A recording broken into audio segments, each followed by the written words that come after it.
to proliferate, really. We established free delivery in cities in 1863. And then shortly, a few years later, we established free delivery in rural locations as well. And we have maintained that for over 100 years now. Yep.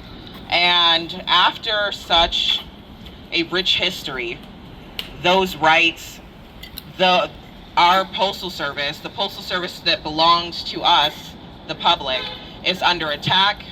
They would like to privatize. They want to take what belongs to the American people. That's right. And we've seen it happen time and time again. We see what happens when we prioritize private practice with charter schools. We see it happening even with the tax on the VA and the recent regulations that want to push VA resources towards private industry. What it amounts to is a lower quality of service to those who need it, a lower quality of work for as far as the work that is offered, the good paying jobs.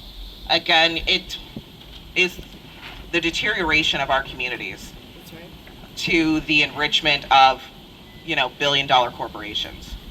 I mean, if we're willing to sell out our oldest institution, our longest standing organization, then everything else is an easy cut. That's right. So it's why I'm so grateful to see members of our community here standing in support of a public postal service and celebrating today, Postal Heritage Day. So thank you, and with that, I will pass over to Jamie Partridge, who you all know Jamie. He's responsible for everything. So thank you, Jamie.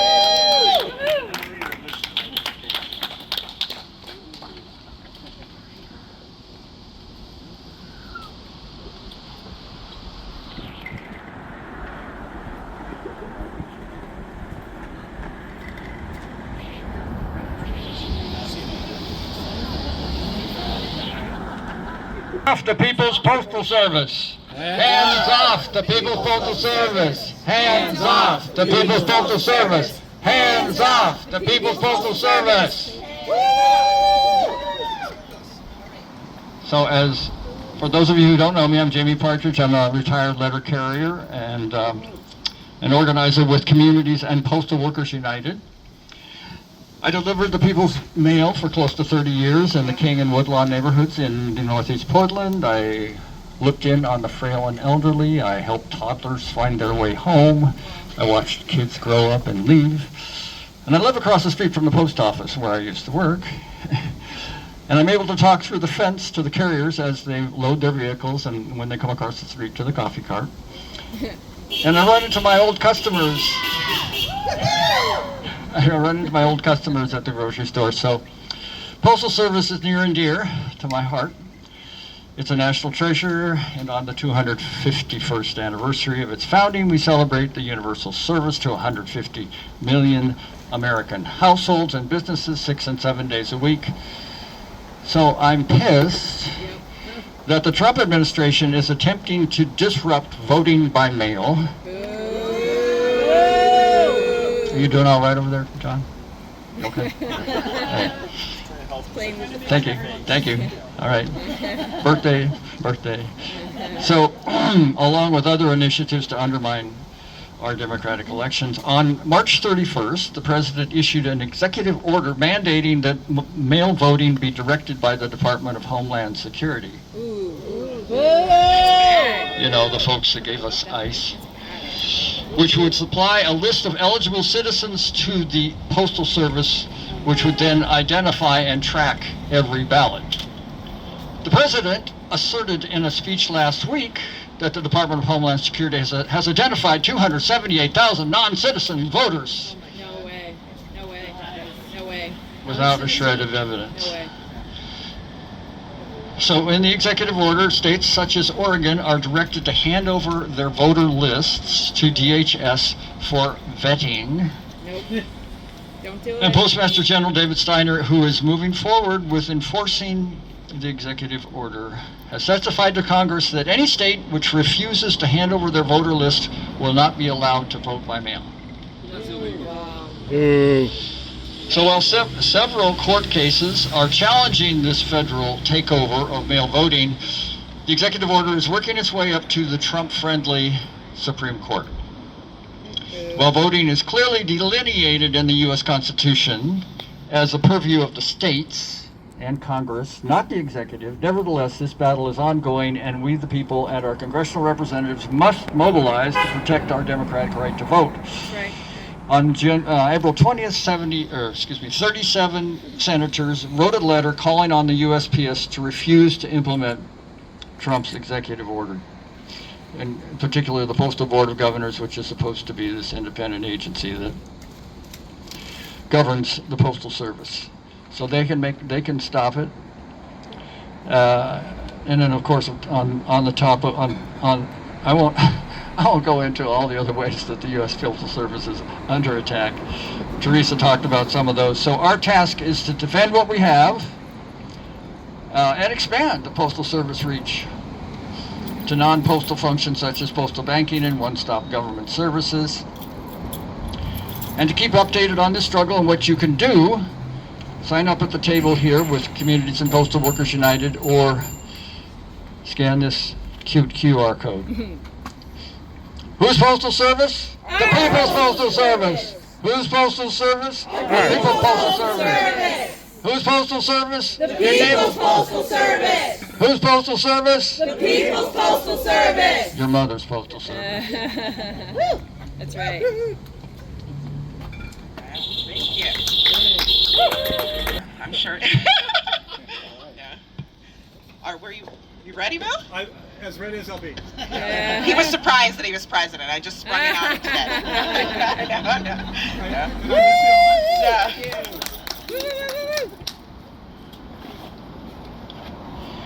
You know, it's really nice to come out here every once in a while and do this and see members of our community here. Yep. Not just other unions, not just postal workers, but people who are concerned. And that lets me know that this matters to people. I've got some good news and I've got some bad news. Let's start with the good news. Since 2020, the Postal Service has delivered 97% of the ballots mailed within 3 days. Wow. Since 2020, the Postal Service has delivered 99% of the ballots that were mailed within a week. We're good at what we do That's right. when we're allowed to do it. That's right. Mm-hmm. And I'll tell you, I represent clerks, so the folks when you go in here and want to mail a package or buy stamps, out at the processing plant, the people who work on the machines that distribute the mail, motor vehicle services, logistics, the truck drivers, and then maintenance, our custodians all the way up to electronic technicians. Those are the members of my local. We're over 1,000 members strong. We cover from Astoria to the Dalles, actually past the Dalles to Rufus and Wasco and Morrow. So we cover a large area. And I'm telling you that the Postal Services employees that I represent, and I'm sure Dave Norton would tell you the same thing, they're ready to do their job. They want to do their job, but they have to be allowed to do their job. And I can't tell you, after this July would have been my 40th year at the Postal Service, but I retired last year. Congratulations. And, oh, thank you. You know, people say, how long did you work at the Postal Service? I said, well, I was employed for 39 years. Work? No, I'm kidding.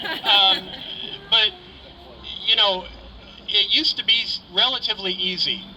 First class mail came in, we processed it, we got it to where it was going out the door. And we did that all within 24 hours, often within an 8-hour shift, but not anymore. Now, first class mail will be rolled, and it can be rolled for 1 day, or 2 days, or 3 days. And please don't buy into the, well, that's why it needs to be privatized and turned into a business so it'll be more efficient. Horse manure. Yep. I'm trying to watch my profanity here today. So the fact remains is there's nothing stopping the Postal Service from still being the best postal service in the world, except somebody doesn't want it. That's right. That's right. It's not us. It's not the customers. Who could it be? Ooh, I wonder. Considering that the Postal Service is still one of the most trusted federal agencies with double the approval rating of the current occupant of the White House, I can't help but think that he's jealous. He is.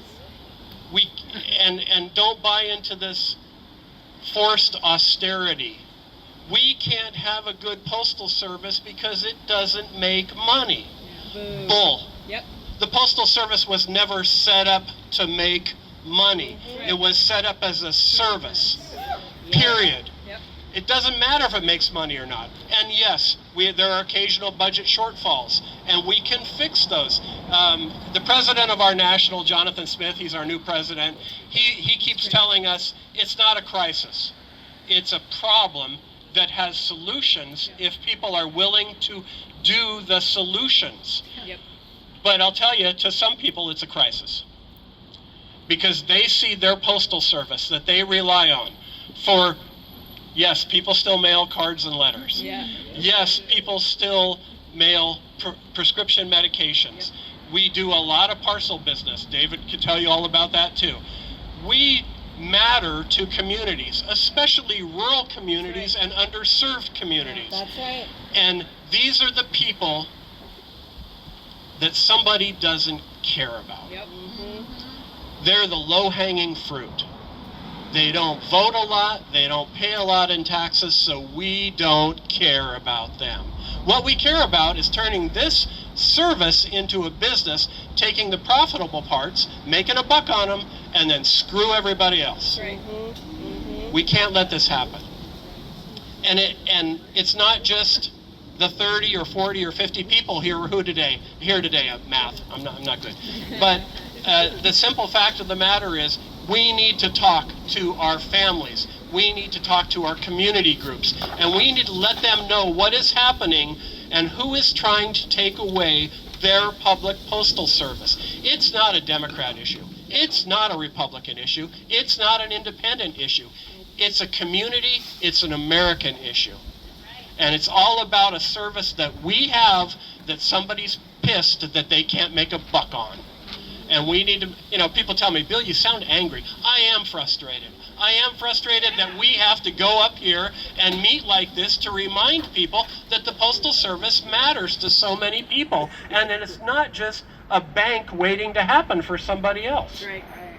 So I'm asking you today, we've got Jamie has a ton of flyers over here. We have some flyers over here. We also have postcards over here. They have the U.S. Mail Not for Sale logo on the back. What we're asking you to do, I brought some pens, some might work. What I'm asking you to do is fill out a postcard. Put a message on it on why the Postal Service matters to you. And I'll collect them at the end of the rally, and we will mail them for you next week. We're going to be collecting them. And what we want is, and if you want to take a couple and take them home to people, and you want to mail them yourself, God love you. But, send them to your senators, send them to your elected officials, because we can't do this on our own. We need friends, we need support. But most of all, we need you. Yep. Thank you. Yep.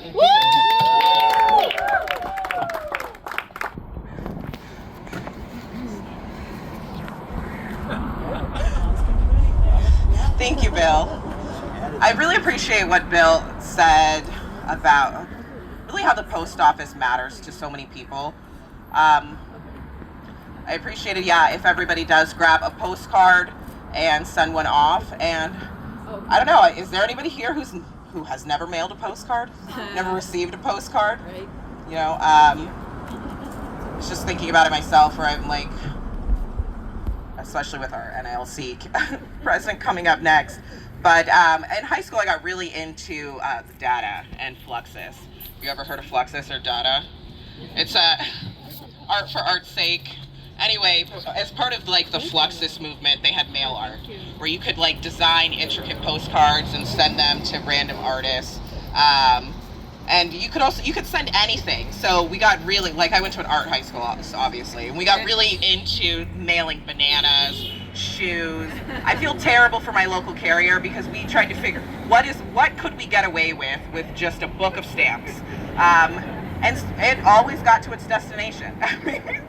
And that's, I mean, honestly, it speaks to how rooted in our culture the post office is, how much a part of, socialization. It's part of our art.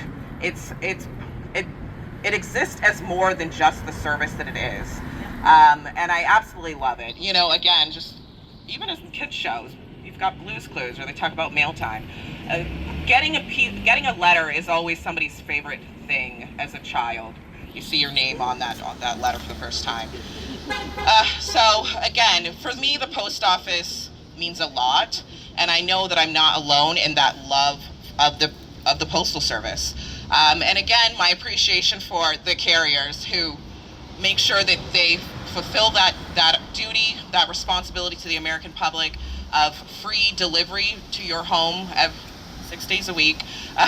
So next, I'd like to welcome up Dave Norton, the National Association of Letter Carriers local president.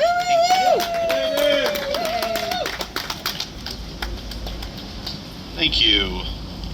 Yeah, I'll start with just a quick story. I actually had the opportunity to work with my childhood letter carrier, which was great. He was a great guy, and of course, I hadn't lived in that house for a long time, and I came up to him one time and I was like, yeah, hey, Tommy, you were my childhood letter carrier, and he's like, well, what was your address? And I said 1415 Northeast 46. I grew up in the Hollywood district. And he's like, are you one of the Norton twins? And I was like, I am one of the Norton twins. He remembered right away all these years later. And that's really what letter carriers do. I mean, they're out there serving the community. They're out there being with their customers, and yeah, we kind of, that's where we thrive. But my name's David Norton. I'm the president of the National Association of Letter Carriers Branch 82. Thank you all for being here. So we're here to celebrate the Postal Service's birthday, 251 years old, a year older than this country. Of course, earlier this month we celebrated America's 250th birthday. It's semi-quincentennial. And there was all kinds of fanfare for it, right? They had that state fair. I think eventually it was like too hot. They had like fireworks. I think Vanilla Ice performed or something. There was like some kind of, I don't know, the ghost of Hulk Hogan, some bullshit. I didn't watch it, but last year was the Postal Service's big birthday. 250th birthday, and the service gave the employees out some pins. It was pretty fun, but it was a lot less fanfare than the birth of our, celebrating the 250 years of this country. And in fact, we celebrate the Postal Service's birthday this year at a time where it's really under attack and really in jeopardy. We've heard about the attacks on vote by mail, and Bill's right. This November, letter carriers are prepared to do what letter carriers do in the state of Oregon, and that is deliver democracy. That's right. Yeah. And in fact, and Bill's right, the USPS could easily handle vote by mail in every state in this entire country. It's something that we do a good job of it, and people should be able to enjoy voting the way we vote in Oregon around the kitchen table. And I think that, I think everybody could benefit in it. But people ask me all the time, what's going on with vote by mail, especially the carriers I represent. And, and right now, I unfortunately have to tell them, nothing right now, but stay tuned. It's like a fluid thing. We have a president in the White House that clearly wants to do away with vote by mail because of his intention to disenfranchise the voting public in order to cheat, steal, destroy the democratic principles this country was founded on, all in order to stay in power and benefit enrich himself and his billionaire buddies. And we have a Postmaster General that was put in his position just to greenlight whatever the administration asks of him. That's right. First, he said they were going to follow the president's executive order, and then, the Supreme Court decision. But what's next? We're going to do what the president asked. We're going to follow the Supreme Court. And how long can we rely on the Supreme Court to stand up to the president? I just don't think it's possible. And President Trump continues to put out falsehoods about vote by mail without any evidence. It's safe, it's efficient, we could easily do it, like I said. 251 years ago, this service was created for people of a fledgling nation, and it was created by people that understood the flow of information between citizens was essential to spread the thoughts and ideas that included a radical one at the time, and that was self-governance and democracy. We had leaders that understood the importance of a service and its importance to the people of this country. This time of year, I like to think a lot about our first Postmaster General, Benjamin Franklin. I wonder what he would think about if he were to see the current state of the Postal Service. And I believe that he would be turning over in his waistcoat or whatever if he saw the state of the service today. If he was in charge, I think he would continue to see the post offices as the center of the community. He would embrace technology and connectivity in order to make service more accessible and more efficient. He wouldn't slow down services. Under his charge, Benjamin Franklin, his post office became faster and more reliable. He would be increasing those standards. Benjamin Franklin used his position as postmaster to promote his own printing business. If he were in charge, I think he would embrace postal banking, and post offices could be a place where banking, passports, licensing, and other governmental business could flow through. He understood that the spread of communication was essential to a democratic, free society, free of tyranny and corruption, and that means vote by mail option for every voter in this country. That's right. It's fun to think about old Ben Franklin alive today, in the middle of this whole mess. But at the end of the day, it's just a thought. We need new leaders that see the value in this service, the People's Postal Service, and we need leaders with vision. And right now, we are a long, long way away from that. It's not our current Postmaster General, and it certainly isn't our current president. That's right. So in the absence of it, it's up to us to demand that America's Postal Service should not be degraded and should be protected. Congress can enact make sense fixes to allow the Postal Service to invest in its own infrastructure, to strengthen its delivery network, and expand its efficiency. And most of all, Congress must stand up to this president in his attempt to lie his way into destroying this American treasure and to do away with the democratic principles this country was founded on, all for his own gain. Our founding fathers warned about the possibility of a strongman demagogue who would potentially send this nation towards tyranny. Seems like we're there right now. And I don't know about you, but I think Benjamin Franklin would fight back, and I suggest we do the same. That's right. Thank you. Woo!